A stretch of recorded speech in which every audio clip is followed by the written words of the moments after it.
ভয়ানক সেই রাতের ঘটনা নিয়ে আজ আবারও হাজির হলাম আমি। শাস্য ঘটনা, আপনাদের কল্পনার জগতেও এটা কখনো আসবে না।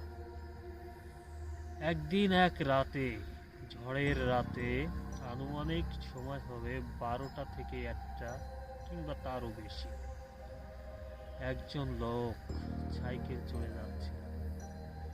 হঠাৎ সে ফিল করলো তার পিছনে কেউ একজন বসে আছে।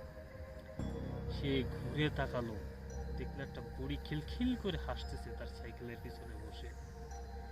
এটা ঘটেছিল মোল্লাডাঙ্গা নামক গ্রামের একটা পুকুর পাড়ের উপরে, কাঁচা রাস্তা।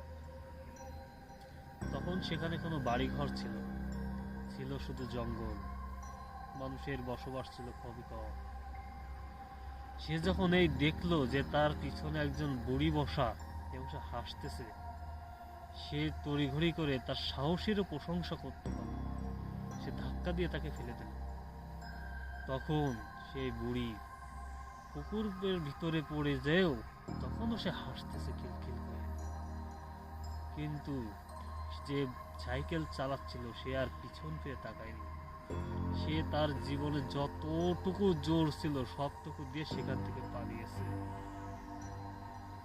আজ এ পর্যন্তই।